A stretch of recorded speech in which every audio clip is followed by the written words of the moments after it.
Today, I want to share with you a favorite, probably you've even seen the movie, How the Grinch Stole Christmas by Dr. Seuss. It's going to be fun.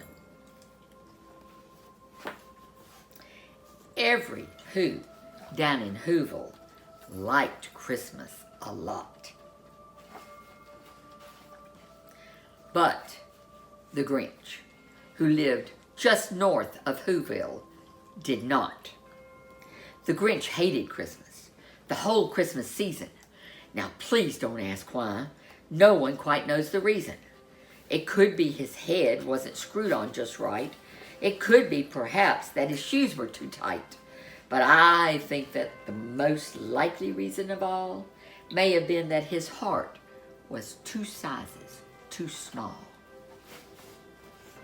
But whatever the reasons, his heart or his shoes, he stood there on Christmas Eve, hating the Who's, staring down from his cave with a sour, Grinchy frown at the warm lighted windows below in the town.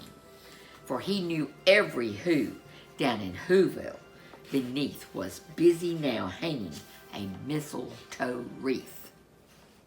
And they're hanging their stockings, he snarled with a sneer. Tomorrow is Christmas, and it's practically here. Then he growled with his Grinch fingers nervously drumming. I must find some way to stop Christmas from coming. For tomorrow, he knew, all the Who girls and boys would wake bright and early. They'd rush for their toys. And then, oh, the noise. Oh, the noise, noise, noise, noise. That's the one thing he hated. The noise, noise, noise, noise. Then the Who, young and old, would sit down to feast. And they'd feast. And they'd feast. And they'd feast, feast, feast, feast. They would feast on Who pudding and rare Who roast beef, which was something the Grinch couldn't stand in the least. Then they'd do something he liked least of all. Every Who down in Whoville, the tall and the small, would stand close together with Christmas bells ringing.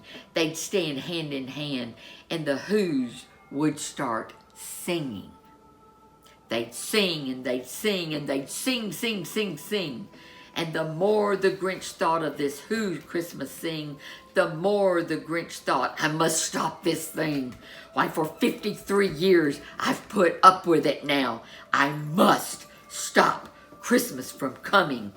But how? And then he got an idea, an awful idea. The Grinch got a wonderful, awful idea. I know just what to do, the Grinch laughed in his throat, and he made a quick Santa hat and coat. He chuckled and clucked. What a great Grinchy trick. With this coat and this hat, I look just like Saint Nick. All I need is a reindeer. The Grinch looked around, but since reindeer are scarce, there was none to be found. Did that stop the old Grinch? Nope. The Grinch simply said, if I can't find a reindeer, I'll make one instead. So he called his dog Max. Then he took some red thread and he tied a big horn on the top of his head. Then he loaded some bags and some old empty sacks on a ramshackle sleigh, and he hitched up old Max. Then the Grinch said, giddy up, and the sleigh started down toward the homes where the Who's lay a snooze in their town. All their windows were dark. Quiet snow filled the air. All the Who's were all dreaming sweet dreams without care. When he came to the first little house on the square, this is the stop number 1, the old Grinchy Claus hissed, and he climbed to the roof, empty bags in his fist. Then he slid down the chimney, a rather tight pinch. But if Santa can do it, then so could the Grinch. He got stuck only once, for a moment or two. Then he stuck his head out of the fireplace flue, where the little Who stockings all hung in a row. These stockings, he grinned, are the first things to go. Then he slithered and slunk, with a smile most unpleasant, around the room, and he took every present. Pop guns and bicycles, roller skates, drums, checkerboards, tricycles, popcorn, and plums, and he stuffed them in bags. Then the Grinch, very nimbly, stuffed all the bags one by one up the chimney. Then he slunk to the icebox. He took the Who's feast. He took the Who pudding. He took the roast beefs. He cleaned out that icebox as fast and quick as a flash, while that Grinch even took their last can of Who hash. Then he stuffed all the food up the chimney with glee. And now, grinned the Grinch, I will stuff up the tree. And the Grinch grabbed the tree and he started to shove, when he heard a small sound like the coo of a dove. He turned around fast and he saw a small Who, little Cindy Lou who was not more than 2. The Grinch had been caught by this tiny Who daughter, who'd got out of bed for a cup of cold water. She stared at the Grinch and said, Santa Claus, why? Why are you taking our Christmas tree? Why? But you know, that old Grinch was so smart and so slick, he thought up a lie, and he thought it up quick. Why, my sweet little tot, the fake Santa Claus lied. There's a light on this tree that won't light on one side, so I'm taking it home to my workshop, my dear. I'll be fixing it up there. Then I'll bring it back here. And his fib fooled the child. Then he patted her head. And he got her drink. And he sent her to bed. And when Cindy Lou Who went to bed with her cup, he went up to the chimney and stuffed the tree up. Then the last thing he took was the log for their fire. Then he went up the chimney himself, the old liar. On their walls he left nothing but hooks and some wire.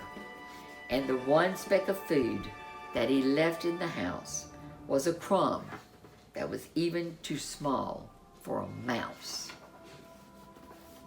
Then he did the same thing to the other Who's houses, leaving crumbs much too small for the other Who's mouses.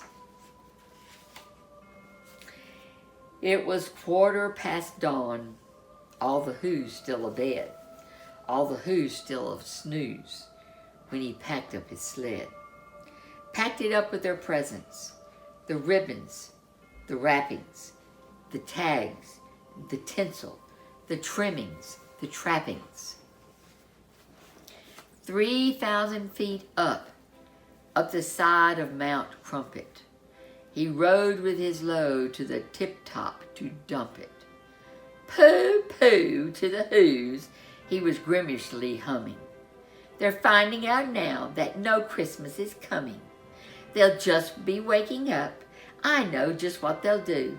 Their mouths will hang open a minute or two. Then the Who's down in Whoville will cry, boo-hoo. That's a noise, grinned the Grinch, that I must simply hear. So he paused, and the Grinch put his hand to his ear, and he did hear a sound rising over the snow.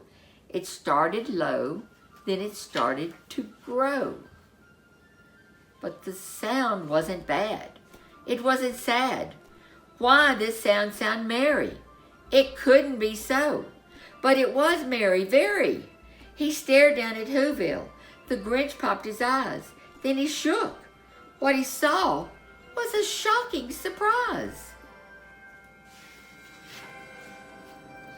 Everyone, every Who, down in Whoville, the tall and the small, was singing without any presents at all. He hadn't stopped Christmas from coming. It came. Somehow, somehow or other, it came just the same. And the Grinch, with his Grinch feet ice cold in the snow, stood puzzling and puzzling. How could this be so? It came without ribbons. It came without tags. It came without packages, boxes, or bags. And he puzzled 3 hours till his puzzler was sore. Then the Grinch thought of something he hadn't before. Merry Christmas, he thought, doesn't come from a store.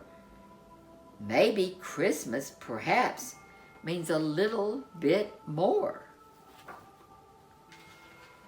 And what happened then? Well, in Whoville they say that the Grinch's small heart grew 3 sizes that day. And the minute his heart didn't feel quite so tight, he whizzed with his load through the bright morning light and brought back the toys and the food for the feast. And he himself, the Grinch, carved the roast beast. The end. Thank you for listening to How the Grinch Stole Christmas.